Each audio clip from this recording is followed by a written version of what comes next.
নিশ্চিতভাৱে চাওক আজি দিনজোৰা কাৰ্যসূচীত আচলতে তামোলপুৰ আৰক্ষী এক প্ৰকাৰ বিফল হোৱা বুলি ক'ব লাগিব কাৰণ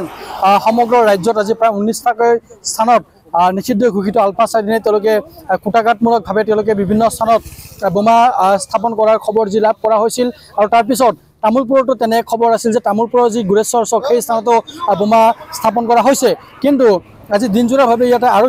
আৰক্ষীৰ লগতে সেনাৰ লোকসকলে তেওঁলোকে ইয়াতে অভিযান চলালে আৰু অভিযানত কোনো ধৰণৰ ক্লু কিন্তু তেওঁলোকে পোৱা নাছিল কিন্তু কিছু সময় পূৰ্বে ইয়াত তেওঁলোকে আৰক্ষীৰ কেইবাটাও গাড়ী ইয়াত আহিলে আৰু গাড়ী অহাৰ লগে লগে ইয়াত প্ৰায় কিছু সময় থাকি তেওঁলোকে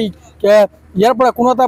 বস্তু হয়তো ইয়াৰ পৰা তেওঁলোকে উঠাই লৈ গৈছে কিন্তু আৰক্ষী সূত্ৰে আমি এতিয়ালৈকে জানিব পৰা নাই তেওঁলোকে কি বস্তু এতিয়ালৈকে লৈ গৈছে মোৰ সহযোগীক মই পৰিৱেশটো দেখুৱাবলৈ অনুৰোধ জনাইছোঁ যে এই স্থানতে আচলতে যিহেতু আজি দিনজোৰা কাৰ্যসূচীৰে আচলতে বোমাৰ এটা যি খবৰ আছিলে বোমাৰ সন্দৰ্ভত তেওঁলোকে আৰক্ষী ইয়াত অভিযান চলাইছিলে কিন্তু কিছু সময় আগতে আৰক্ষীৰ লোক এই স্থানত উপস্থিত হৈ তেওঁলোকে এই স্থানৰ পৰা তেওঁলোকে এই যি স্থান আপোনালোকে মোক সহযোগী পৰিৱেশটো দেখুৱাব যিহেতু মাটিত তেওঁলোকে গাঁত খান্দি তেওঁলোকে ইয়াৰ পৰা কিবা এটা বস্তু উঠাই লৈ গৈছে কিন্তু সেই বস্তুটো আচলতে বোমা হয় নে আন কিবা বস্তু বোমাৰ অৱশিষ্ট হয় কিন্তু এতিয়ালৈকে কিন্তু আমি কিন্তু জানিব পৰা নাই বা আৰক্ষীৰ লোকে কিন্তু এই পৰ্যন্ত কিন্তু সংবাদ মাধ্যমৰ আগত কোনো এটা বিষয় কিন্তু আমাৰ ওচৰত কিন্তু দাঙি ধৰা নাই গতিকে এটা কথা লক্ষণীয় যে দিনজোৰা কাৰ্যসূচীৰ অন্তত দিনজোৰা কাৰ্যসূচীৰ পিছত তেওঁলোকে কোনো এটা ক্লু লাভ নকৰাই অসম আৰক্ষীৰ এটা দল তামোলপুৰৰ তেওঁলোকে পৰৱৰ্তী সময়ত সন্ধিয়াৰ সময়ত কি কাৰণে এই স্থানত আহি তেওঁলোকে এনেধৰণে গাঁত খান্দিব লগা হ'ল বা তেওঁলোকে কি লৈ গৈছে এই বিষয়টো কিন্তু এই পৰ্যন্ত কিন্তু স্পষ্ট নহয় যদিও আমি যি পৰিৱেশটো দেখুৱাইছিলোঁ যে আজি দিনটোত আৰক্ষীয়ে আচলতে তেওঁলোকে এটা ক্লু লাভ কৰিছিল যে এই স্থানতে আচলতে বোমাটো ৰখাৰ সন্দেহ প্ৰকাশ কৰিছিল তেওঁলোকে আৰক্ষীৰ লোক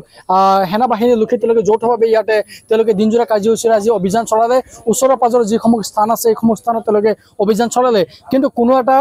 ক্লু তেওঁলোকে লাভ নকৰি আবেলিৰ সময়ত তেওঁলোকে এই স্থানৰ পৰা তেওঁলোকে অন্য গুচি যায় পৰৱৰ্তী সময়ত আজি সন্ধিয়াৰ সময়ত প্ৰায় নিশাৰ সময়ত তেওঁলোকে যেতিয়া আন্ধাৰ হৈ গৈছে তেতিয়া তেওঁলোকে ইয়াত হঠাৎ উপস্থিত হয় আৰু তেওঁলোকে মই যি স্থানত বৰ্তমান উপস্থিত আছোঁ এই স্থানতে তেওঁলোকে মাটি খান্দি তেওঁলোকে কিবা এটা বস্তু উলিয়াই লৈ যায় কিন্তু আমি যেতিয়া আৰক্ষীৰ সৈতে যেতিয়া এই কথাখিনি যেতিয়া আমি পাতিবলৈ চেষ্টা কৰিছিলোঁ আৰক্ষীৰ পৰা কিন্তু আমি কোনো ধৰণৰ বিশেষ তথ্য আমি লাভ কৰা নাই গতিকে আমি ক'ব পাৰোঁ নেকি যে এই সমগ্ৰ বিষয়টো তেওঁলোকে কি ধৰণৰ নিছে যিহেতু এটা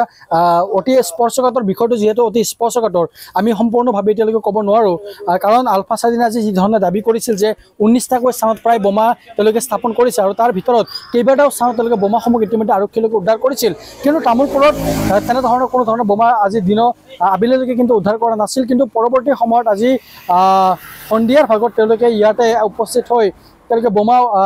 যেন আমাৰ ধাৰণা এটা এনেকুৱা হৈছে বা ওচৰ চুবুৰীয়া যিসকল লোক এই পথেৰে অহা যোৱা কৰিছে তেওঁলোকৰ পৰা আমি যি কিছু তথ্য লাভ কৰা মতে আৰক্ষীৰ লোক ইয়াত আহে তেওঁলোকে কিবা এটা বস্তু ইয়াৰ পৰা খান্দি তেওঁলোকে লৈ যায় আৰু তেওঁলোকে ইতিমধ্যে এই স্থানৰ পৰা আৰক্ষীৰ লোকসকল দেখুৱায়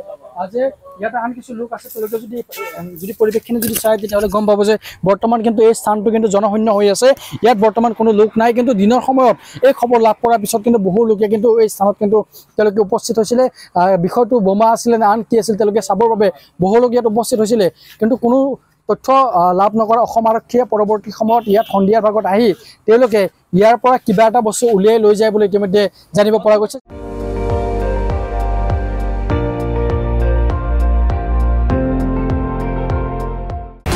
আপুনি চাই আছে ND24